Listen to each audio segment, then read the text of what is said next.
right, so today we're going to look at the equation of a plane, and we're going to use vectors to do it. So first we're going to take a little peek here. We're going to sort of compare planes and lines. So a line can be determined by any 2 points, or if we have 1 point and the slope of the line, that's enough to uniquely determine a line.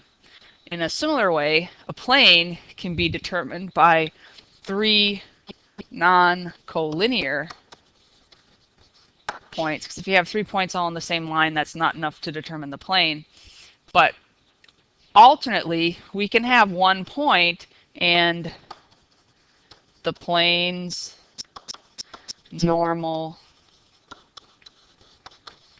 vector. Here, I guess I can put that right up in there. Right?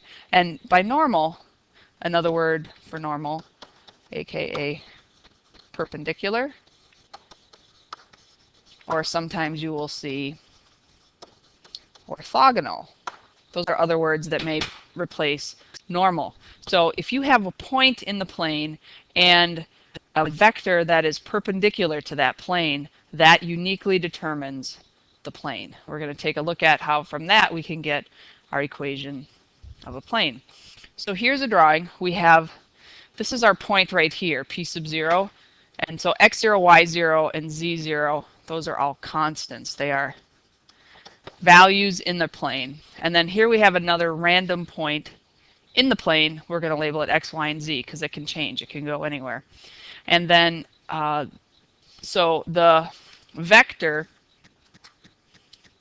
p sub 0, or p sub 0 p, the displacement vector from p sub 0, from this point that we know to the random point p, can be given by, again, the displacement vector, you take the second vector, the p, and we're going to subtract the first. So our I component is x minus x sub 0. Our j component is y minus y sub 0.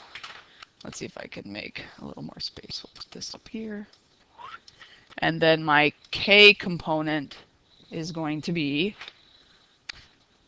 z minus z sub 0. So that's that displacement vector. And then we have a normal vector, which is perpendicular, and we're going to call that ABC. And what I'm going to look at is I'm going to use what we learned yesterday, which is the dot product. And if I take P0, P, so if I take that displacement vector and I dot it with my normal vector, because they are perpendicular, we know that our dot product has to be 0. So I'm going to do my dotting, and in my dotting I take the I component for the one vector times the I component for the other one. So my dot product is A x minus x sub 0, and then I'm going to add B y minus y sub 0, and C z minus z sub 0. And that is going to equal 0. I can do a little distributing magic. We get ax minus ax sub 0 plus by minus by sub 0 plus cz minus cz sub 0 is 0.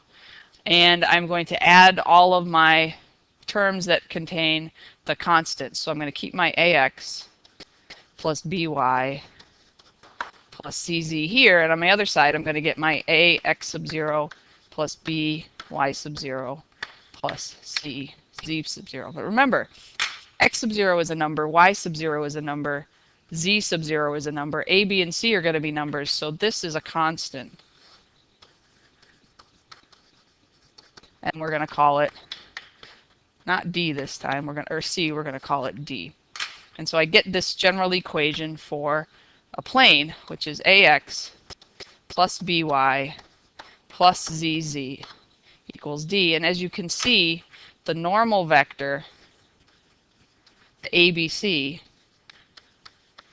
is apparent right there in our equation, because our normal vector, or the vector perpendicular to our plane, was ABC.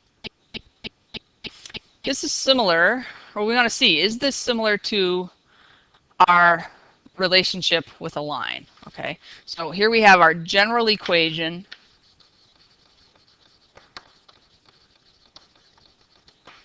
for the plane, and for a plane, and right there in it is our normal vector. So I want to know my general equation for a line is ax plus by equals c. Is the vector AB perpendicular to that line? Well, it would help first by looking at the slope of our line. So if I'm solving this equation right here for our slope, I'd have by is c minus ax, and then y is c over b minus a over bx, and our slope is negative a over b.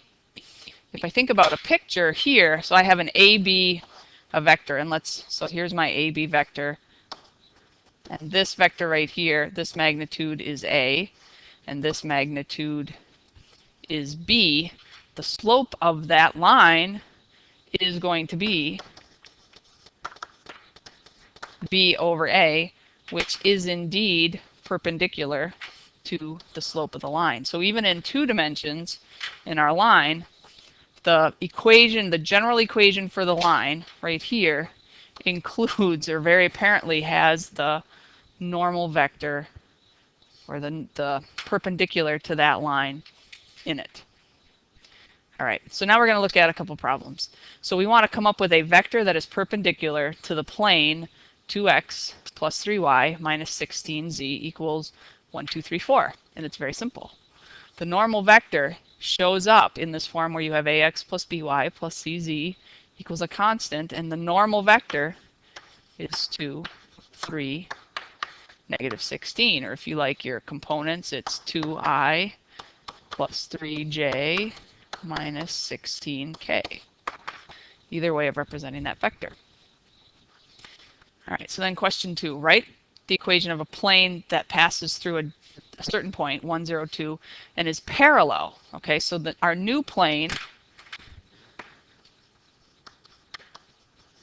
it has to have the same normal vector, because if it's parallel to our original plane, then it's perpendicular still to, so the normal vector is still 2, 3, negative 16. And so I know that I have 2x plus 3y minus 16z, but now it's going to equal some new constant. And my job is to find that constant.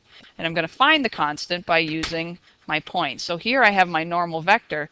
The other thing I need from the very first slide was if I have a normal vector and a point, which I do. Remember, this is my x, this is my y, this is my z, and I'm going to use that point. I'm going to replace x with 1, y with 0, z with 2, and I'm going to get my b. So I'm going to have here 2, and 3 plus 0 is 0, and I'm going to say minus 32 is d, and my d becomes negative 30. So the equation 2x plus 3y minus 16z equals negative 30 will be parallel to my original plane, because it has the same normal vector. Perpendicular, that vector, your planes must be parallel, and then it will also include my point 1, 0, 2. So similar to finding the angle between two vectors, sometimes we want to find the angle between two planes. And again, eventually our friend the dot product is going to help. If you think about the angle between two planes, this right here is equal to the angle between their normal vectors. If I take this vector and I move that up there, and I think about this angle right here, okay, and I take that, oops, I want to take this, and I'm going to rotate it a little bit. That angle between the normal vectors is the same as the angle between my planes. And I'm going to use that idea to come up with the angle between two planes using cross product. So I know from my first plane equation that this has a normal vector of 1, 7, -2. And the second plane has a normal vector because it's in my ax plus by plus cz equals d format. That has a normal vector of 9, -1, 3. If I cross these, or not cross, if I use the dot product, so if I call this vector A and I call this vector B, A dot B, I multiply my I components, so 1 times 9 is 9. I add that to the product of my j components, which is -7, and I add that to the component of my k components, which is -6, and I see that my dot product is -4. Right, and what I know is my dot product is equal to the magnitude of A, which in this case is the square root of 1 plus 49 plus 4, and times the magnitude of B, which is 81 plus 1 plus 9, cosine of theta, where theta is my angle between my vectors. So I'm using the normal vectors to find the angle between the planes. So I'm going to have -4, and I'm going to divide that by my square roots, which I have square root of 54 times 91, I believe. And that's going to be my cosine theta. And then I can do this and inverse cosine. And when you do that, theta is cosine inverse of -4 over square root of 54 times 91, whatever that is. In degree mode, we are going to get 93.271 degrees. And it is an obtuse angle greater than 90, which should have been apparent by the fact that I had a negative dot product. All right, we're going to try one more problem here. Write the equation of a plane perpendicular to the vector 2i plus j minus k. So we have our vector, our normal vector, because that's what perpendicular means, 2, 1, -1, and passes through the point 5, -2, 3. And again, that's what we said were the requirements for having a plane, the equation of a plane. You can have 3 points, or you can have 1 point right here, and the normal vector. In other words, the perpendicular vector. And my equation is my normal vector, ax, that's my 2x, plus by minus, or plus cz, so that's minus 1z, and that's going to equal some constant. And I'm then going to use my point. So I'm going to say 2 times 5 plus 1 times -2 minus 1 times 3 is going to be my d. 10 minus 2 minus 3 is 5, which is my d. So the equation of the plane is 2x plus y minus z equals 5. Hopefully now you have enough to tackle your homework.